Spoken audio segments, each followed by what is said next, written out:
Hello and welcome to our People to People Group 2025 Legal Market Update.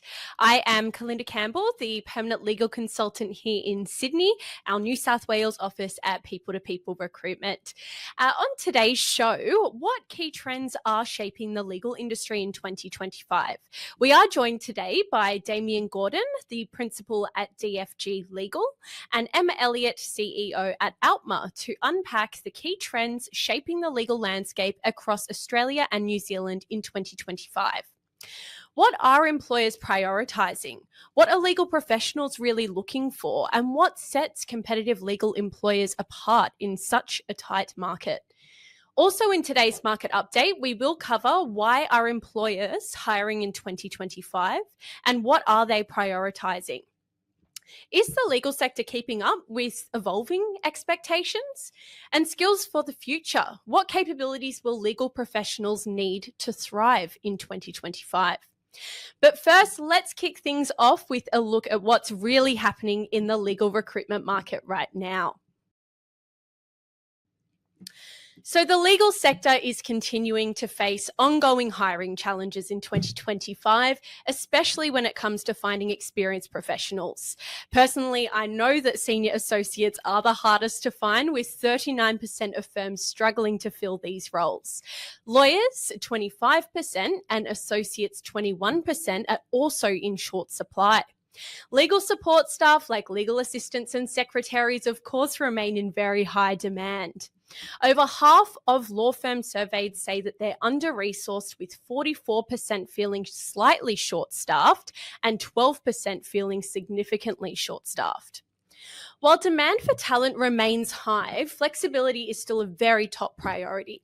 About 82% of firms offer work from home options and 68% provide flexible working hours. But even so, office attendance is still quite strong. So 70% of staff are going into the office at least 4 days a week.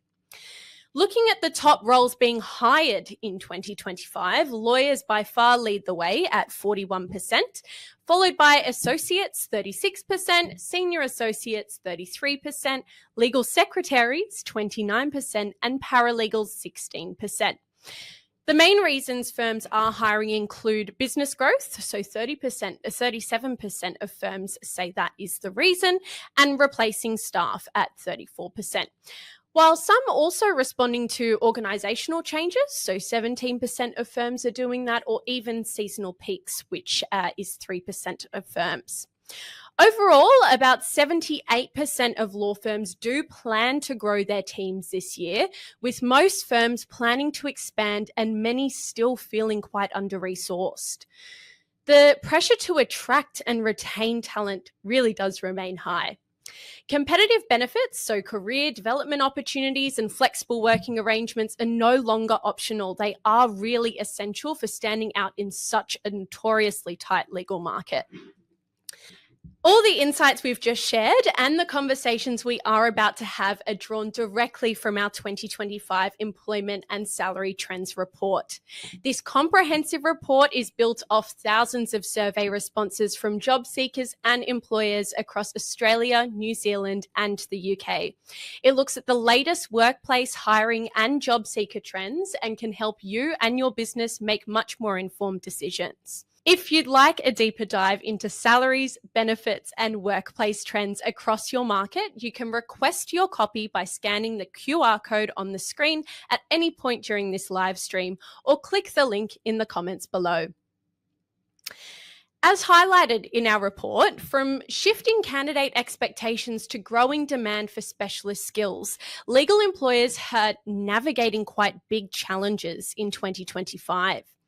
To break down more about what's happening in the market, we are joined first today by Damian Gordon, Principal at DFG Legal. Thank you for joining us, Damian. So DFG Legal is a client-focused generalist law firm committed to delivering personalised services across a wide range of matters. Very well known for its approachable and understanding team, DFG Legal does combine experience, passion, and results to provide tailored advice and effective representation. So first and foremost, Damian, what What have been you and your team's experience over the past 12 months in terms of changes in either legal sector turnover or retention rates? What has your experience been? For the last, we've undergone a significant change in the last 12 months. Okay. We're a firm of 12 people. We have Mhm. some senior lawyers, we have a junior lawyer, and we have students and some paralegals, very experienced paralegals. Now, I've practiced, this is my 39th year of practice, Wow. and my 42nd year being working in the law. So, Wow. in terms of what we did, I'm sort of, to an extent, come from the dinosaur age when, from 1986. But what we're finding now is that, and what our firm has done, is that our staff from our senior lawyers now would range between 20 to about 42 outside of Mhm. myself, my wife, and our senior settlement agent. So what that has brought is to our firm is a unique understanding of the abilities that of how things need to be done and looking to the future, because it's that freshness of approach in relation to uh, resolving our clients' issues. So Yeah. what I mean by that is that, for example, we have some law students who are looking to finish within the next year or so. Mhm. Their ability to utilise the technology is absolutely fantastic. And Yeah. then what I would say, the ability of people in their mid 30s and so forth, where they would have thought that their ability to utilise the technology is to an extent overtaken by, almost what they see as a younger generation. But their interaction in the way they do that is absolutely fantastic. And Mm. I, from my own perspective, technology and we don't fit very well. I'm sort of old school. I always say I'm my father. I'm now my father when the video recorder came out. So what he found impossible, I thought, why? Now that's where we are. But utilising the skills of the experience of being 39 years and across the board, that's why we can offer the services that we do, and getting very senior, some senior solicitors in who are in that younger age bracket, if I could put it that way. That then adds a level across your society. So we find that the retention rates, if I could um, address that, it makes a very stable firm. Whereas previously Yeah. we had more mature practitioners, but we found that there was a bit of a gap in the in the market, and also the businesses and the clients are looking for the experience, but being able to relate to people in their own sort of uh, age group, as in where they're going with their life, where their life is up to, Where they're at. Yeah, of course. and that Um, is very significant. Yeah, that's quite an interesting point you make, Damien, and I feel that a lot of firms can probably relate to you there. We do have quite a big section in our report actually on generational gaps in the legal industry and across the employment sector in general. And we do find that most firms are either very top heavy or very bottom heavy, depending on where their lawyers do sit, and bridging that gap has been quite a big challenge for them, especially given all of those technological changes that have happened. I mean, who knows where we're going to be in another 10 years' time? So thank you very much for your insight there. And that was really, really interesting and nice to hear that you have had that change and you've felt that sort of change in your firm as well. My next question for you, Damien, will be what have been the biggest challenges for you or your team over the past year? I think that one of the one of the issues that I have, and this is due to the technology, is that communication, the way you communicate with your clients. I will say, I will pick up the phone and call and talk to my clients or talk to the practitioner. We find a lot of practitioners of a younger age would prefer just to email or text. So we have a constant interaction in relation to, I've sent them the text or I've communicated, and they're waiting for that. They're waiting for a response. I see that more as you want to make the actual contact, like hands-on. So if you're actually talking to the person, that is a little different than just putting an email to someone. So that's one of the biggest challenges, I would say, and it's always been a challenge, is the way you communicate with practitioners and your way you communicate with clients. Because a lot of people don't, I see my grandchildren and they're texting each other, and you can get into one room and to the other. And I know people have remarked on that, but that is one of the things that I would really like younger practitioners just to talk, because I think that they hide behind the computer a little bit, and then they feel safe. The way in the old days, where a solicitor would just write a letter, pick up the phone, communicate, resolve. Yeah, exactly. And that's very much reflected in my world when I'm hiring as well. Even getting someone to pick up the phone to speak to them about an application for a job is notoriously becoming more and more difficult. And I've heard, across the board that it is becoming one of those message first, talk later sort of realms that we're coming into. So that definitely can be a challenge, and it will be interesting to see where that takes us, whether we will switch back to that in-person face-to-face communication, or whether it will continue to go the way it's going. My final question for you, Damian, is how have salary expectations and pay rise forecasts shifted for you or your team in 2025? We look at our all of our salaries on a 6-month rotation. The expectation, as I said to one of my staff, throughout your life, everyone's always hungry, but we pay above what the is what is considered to be the appropriate amount. That's because we employ the individual. So it's the individual who really brings what their specific attributes to assist our firm. On that basis, if you get that formula right, you are quite happy to pay above expectation, because people see it as a vocation, not just being employed, and they invest in the firm. So I think that's the biggest issue over the last 12 months.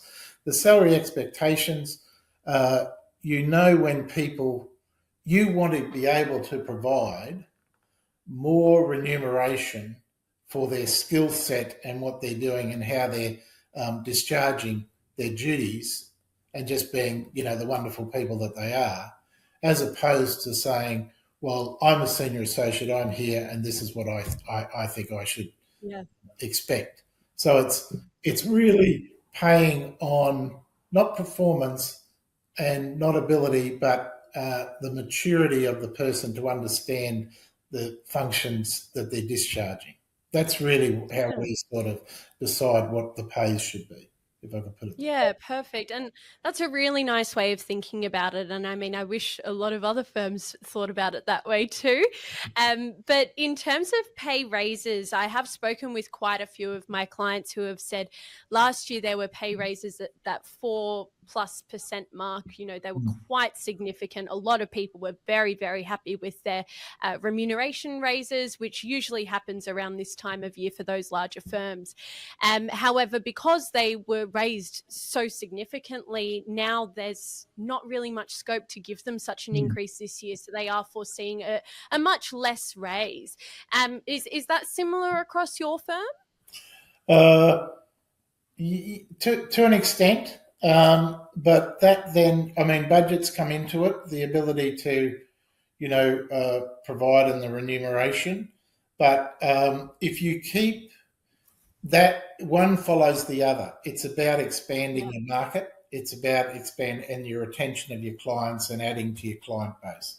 So one gets the other to an extent. Yeah. And and we'll be in a situation in 12 months' time where people, if you're employing, in the old days, if you had a PA as opposed to a first-year solicitor, the PA would be earning more than the first-year solicitor. Now, then we have the situation where our paralegals will be becoming solicitors.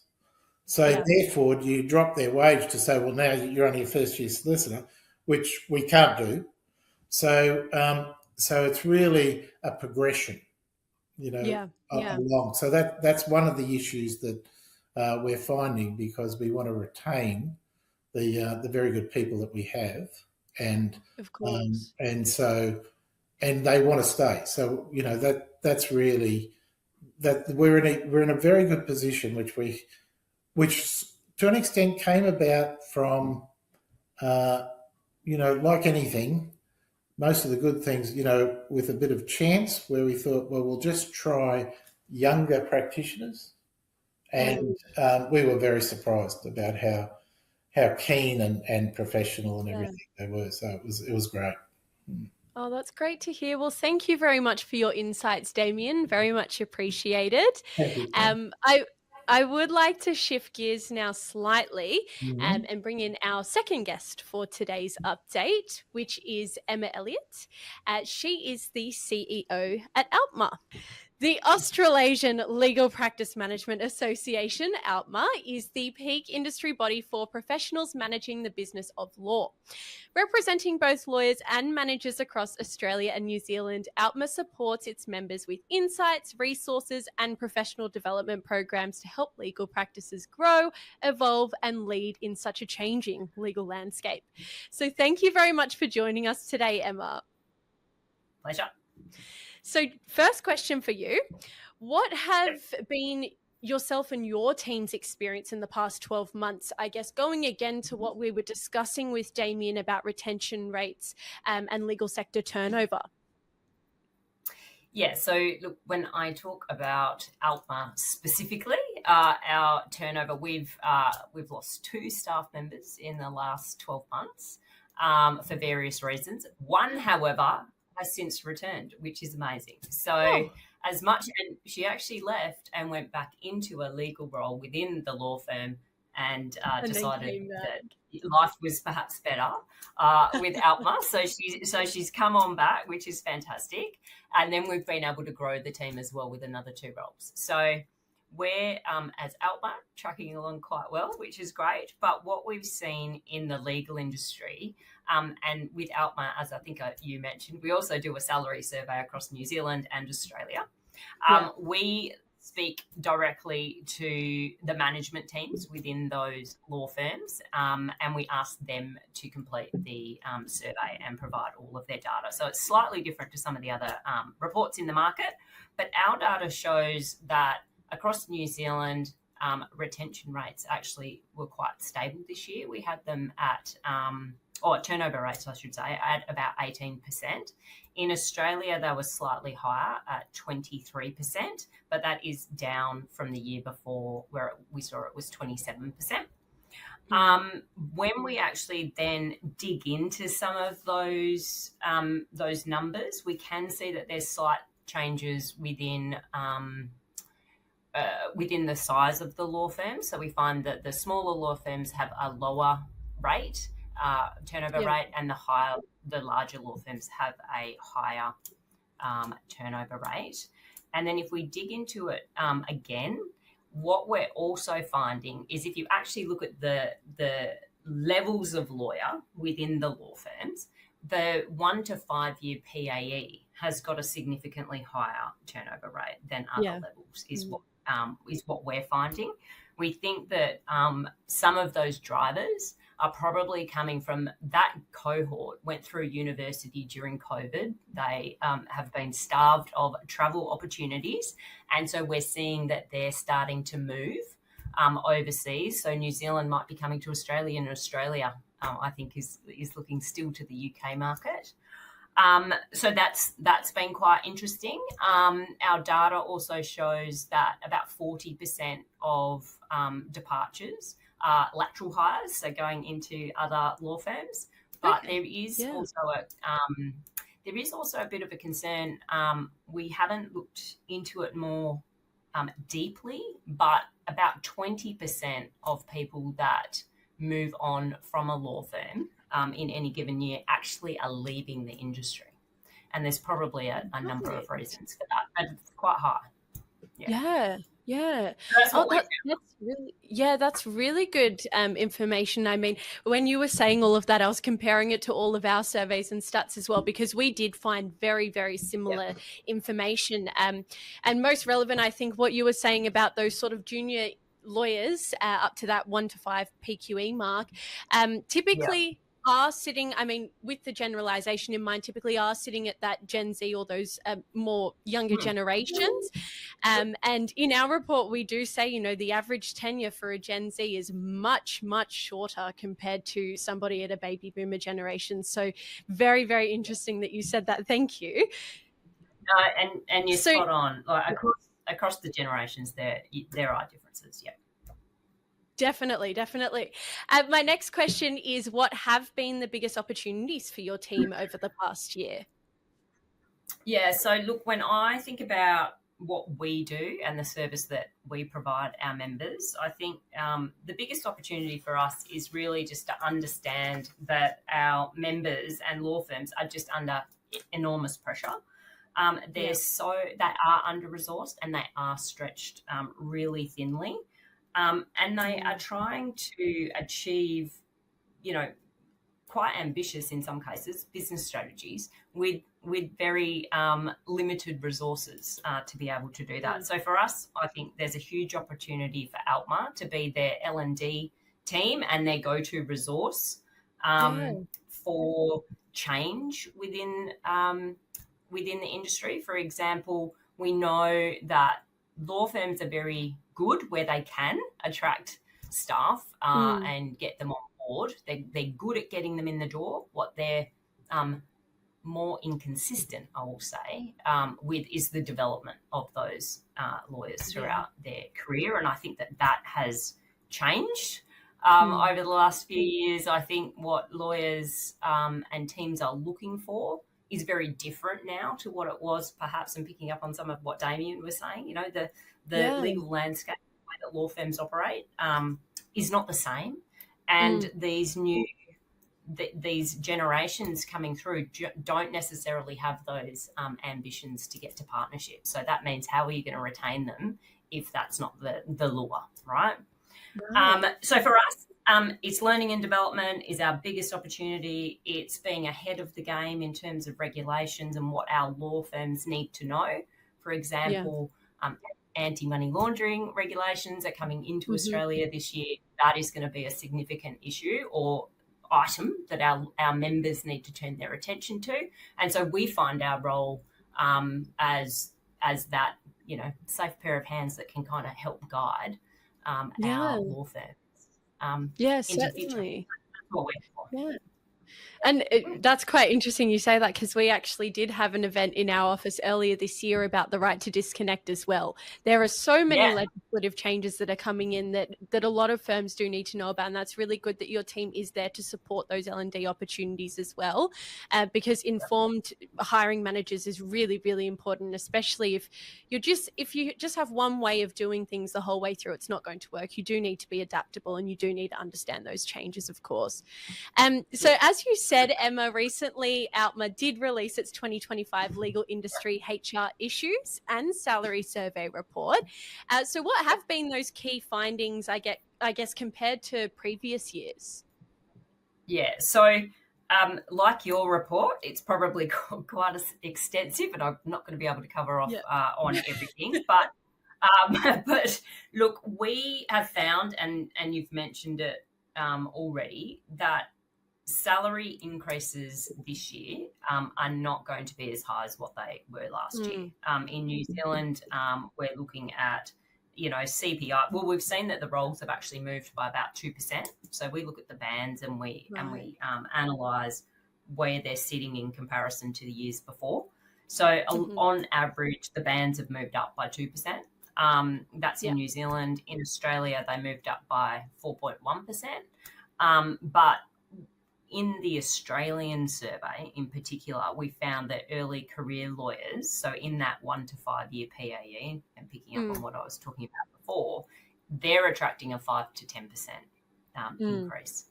So that, is going to be playing in with, the retention strategy. And I like what Damian also said about, trying to take money off the table, right? So get rid of money, pay people at the level that the business can afford, but enables that person to take all of those, financial concerns off their radar and out of their minds, so that then they can focus on the work at hand and adding value to clients. The other thing that we always see a bit of a disconnect with is the expectations of law firms to grow their headcount every year, and then the reality of them growing their law firm is very, they're not the same, right? And there's a lot of reasons for that. Yeah. Oh, beautiful. Well, thank you very much for those insights, Emma. Really appreciate it. So bringing both of you back to the screen now, just to get a bit more of a broader view and I guess some different perspectives of the market. I'll start with you first, Damian. So in our recent 2025 report, 82% of legal employers do offer remote working options, 68% offer flexible working hours, 72% cover professional memberships. Are you seeing the same trends in your organisation, or have you taken a bit of a different approach to benefits to attract and maintain that talent retention? Yes, but not specifically just to bring people in. We always have offered the to meet those professional organisation fees and the development and so forth, and that's separate to their to their remuneration. We also offer the ability to work from home in relation, because there's so many now, in terms of mothers and looking after children and the ability to discharge your work. It's not 9 to 5. It's really you being able to meet what your other expectations are and what your other responsibilities are and duties. So we try and fit in with that, but it's very important.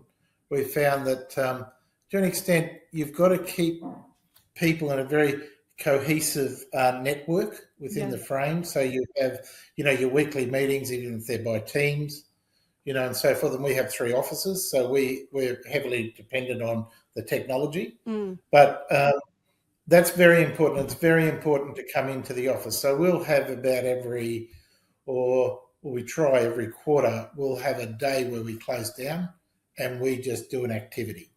Yeah, and that then brings them together. I mean, the next one, it was either a cooking class or axe throwing. And axe throwing won. And, there's only That's 2 gentlemen awesome. in our firm. So awesome. It's axe throwing and then lunch. So there might be a few frustrations being taken out. But I think it's really important, but it's important to keep the office, because people need that, office home, and it brings home the responsibility. I knew a barrister when I first started, and he worked from home. He would get dressed and he would leave his house and walk around the block and enter it as if he was starting work. Right. And when he finished for the day, he would leave his house, walk around the block and enter it again. So that was his way of trying to disconnect from, working from home. Yeah, so, yeah. I have heard of a few people picking up habits like that. And I mean, sometimes you do get the odd few that will just roll out of bed and log on. But I'm very much, I've got to do my normal morning routine. And I must say, Damian, we did an axe throwing team event as well. Very highly recommend. It was very, very stress relieving. I can say that. Thank you for those insights, Damian. Emma, how about your perspective? Look, I would agree with the conversation so far. I think that our survey, when we ran it, we had slightly higher rates for remote work, flexible hours, and also covering professional memberships. But picking up on what Damian was saying, I think that when we look at the number of females within the legal industry, and in particular when we look at the lawyer roles that are occupied by females, the flexibility and the ability to work from home are actually items that will keep females within the firm over salary, right? They find that those benefits are of greater benefit or of value to them than, say, remuneration. Now, I'm not saying pay them less. That is not what's coming out of my mouth. But what I'm saying is I don't think that firms can afford not to offer those benefits to their employees. I also think that there is a trend, and certainly the law firms that we speak to, where they do want their lawyers and teams coming into the office on a regular basis and trying to mandate in-office days, I guess, where the whole team can come in and get together and build those relationships. Now, ALPMA is a virtual association, right? All of my staff work from home. We are located all across Australia and New Zealand. We operate on 5 different time zones. We're all part-time. It's amazing, right? But what we don't have is that in-person communication, but we make sure that we get together once a year. And there is such great value in that. So I think that there's great value in the law firms bringing people into the office, getting them into those teams, and communicating, and bringing the people aspect back to it. I think that's really important. And I think also that when law firms are looking towards their skill shortages, and I know that we might touch on this a little bit later, but leadership is a skill, leadership and management, right? And it is very difficult to manage remotely. I'm not saying it can't be done, but it's far easier to lead and manage and mentor when you're in person. Because we do family law, as one of their aspects, and you see how much responsibility is put on the mother or the female partner of the relationship, and you can talk about traditions, you can talk about being conservative, but there's still a lot of males out there who expect the female to do all those traditional female tasks and still have a job. And that has to be taken into consideration as to how they're able to work in a firm. I mean, you drop the kids off by 9 o'clock at school, you're not going to be in the office, at 8:30. So you have to be very flexible and, for some reason, and it's always usually the mother that has to take the child to the doctor's appointment. I don't know why the father can't, but it's usually always the mother. I don't know if it's because the mother won't trust him to listen, but, and get it right. But it's always those types of little things, and that erodes in relation to it. So it's very much keeping their dignity you know, and ability to recognise how important the tasks that they do outside of the office and how that contributes to their life experience in advising the clients. So that's really what we. And that's when you start looking at the holistic, the person as a whole, right? As opposed to And having said that, being a mere male, you know, I can be, you know, you can have as many brownie points as ever and it goes out the window. 2 minutes. Start again. Yeah, definitely. Just a mere male. Beautiful. Well, thank you very much for both of those insights. And I mean, I do agree with both of you. There are a lot of things that we can get into and delve deeper into with regards to those insights as well. But let's move on to our next question. So our 2025 report also found that 65% of legal employers are investing in career development training, and 67% of the firms that we surveyed are covering training costs. Do either of you think that L&D has played quite a similar role in your own retention strategy, and what sort of outcomes have you seen from L&D strategies? Let's start with Damian. I think that, yes, I think it plays a huge role. It plays a huge role because the law changes so quickly. So what in particular in relation to our firm, our senior people, we're establishing that L&D in relation to then using, you know, becoming almost like a cluster, you know, specialising in particular areas. We've had our wills and estates senior lawyer accepted into a, you know, very distinguished course, which is very hard to get into. That will add to the training. We're meeting all of that. That cost. And then with the junior lawyers, we find that L&D is more across the board. So we sit down with them, we ask them what their interests are. It's quite funny because when to an extent, the younger ones, if I could say that, they shy away from litigation. So they want more just, you know, they don't want that angst, as it were. Yeah. But so L&D for a younger practitioner, I think needs to be more across the board. And for the senior practitioners, then you really start to hone your skills deeply in a particular area. That's how we look at it. In terms of our business and growing your foundations. Of course. And of course, Emma, as you were saying, you have released a lot of statistics to do with what you've seen. Have you seen anything in particular about L&D's effect? I think we see, as Damian was saying, in terms of the substantive law, I think that law firms are very good at investing in substantive law and paying for that for their lawyers, and that might be over and above the CPD points that are mandatory that they have to get.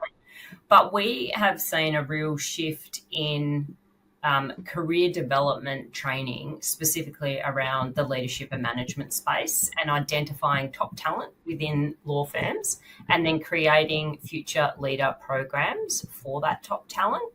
I think that over the course of, you know, a couple of years, it's probably longer, I think that the legal industry has probably seen that they're quite insular, I guess, in terms of external business experience and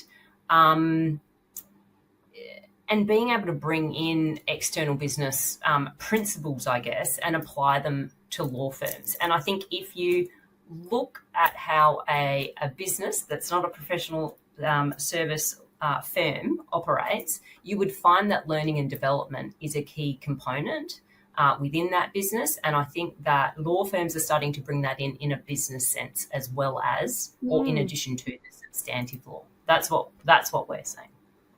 Yeah, definitely. And I completely agree. I mean, you do find, you know, that transactional area of law is a lot more attractive for a lot of junior lawyers, and investing in certain things can definitely take different priorities. But look, I am conscious of time. I don't want to keep you both too much longer. So I'm going to direct the last two questions to each one of you. So firstly, for you, Damian, what key skills do you see both junior and senior legal professionals do need to succeed in in 2025?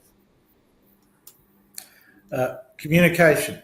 To me, that is the key, communication, because if you can communicate well, you can understand what your client's issues are or what you're actually attacking. There has to be, law hasn't changed in this aspect. You've got to know what the law is and you've got to know how to advocate that. So whether it's to a court, whether it's to another practitioner, but it's to make the client understand exactly what their issue is and how you're going to implement a resolution, because they're not interested in, anything else, but they've got this problem. That's why they're there to see you. Yeah. And you see the very, very best people in any profession can explain what they're doing as if you're in grade one, and it's a wonderful ability because they always do it in a very humble way, and I just wanted to say what Emma was saying about the legal development and the management and so forth, that I find sometimes younger practitioners are very eager because they think, well, I'm here and you've got to learn your trade first to an extent. So identifying is very important, but you have to have that conversation sometimes with not getting ability mixed up with ambition. Yeah. But we do try and bring leadership roles along, as it were, and it's interesting. The people who pick them up or don't want to pick them up, if I could put that way. Sorry. I just wanted to add that. No, that's all right. Appreciate your thoughts, Damian. And over to you, Emma. Now, the reason I'm directing this question to you is because a lot of my clients have been asking about AI technology, and we do have an excerpt of your own in our market report about AI in the legal industry. So tell me about technology and AI in law. I mean, how has AI impacted the legal industry? And I mean, where do we think it's going to go? Look, I think AI, there was a lot of hype around AI 12 months ago, and we've all been on a journey to understand the impacts of AI and how we can leverage it to the best within our firms. I think that, technology as a whole, I think the legal industry is embracing that far more. I think that law firms are, I think that the hype is over to a degree, and I think that there's more practical application and more practical research, I guess, going into how law firms can leverage the AI from within the programs that they already have within their firms.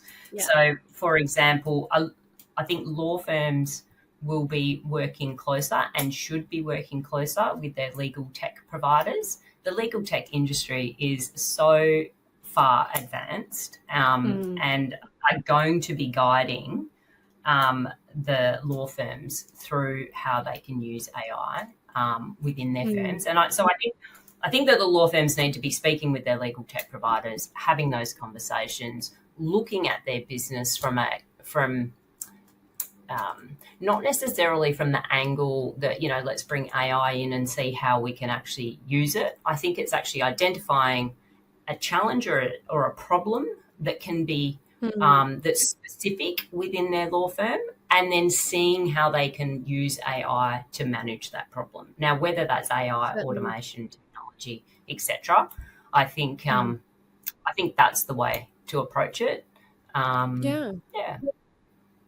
Yeah, that's quite interesting you say that, actually, because I've spoken to a couple of firms that have developed their own AI tools already, and they have used it specifically for discovery, so reducing that time that's required for discovery. So definitely some good insights there. And look, I just wanted to thank you both very much for joining today and sharing your insights as well.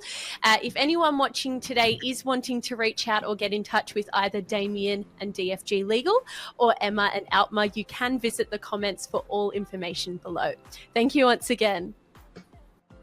So just a reminder that all the insights shared today are based off our 2025 Employment and Salary Trends Report. If you'd like a deeper dive into salaries, benefits and workplace trends across your market, you can request your copy by scanning the QR code on screen now or clicking the link in the comments below.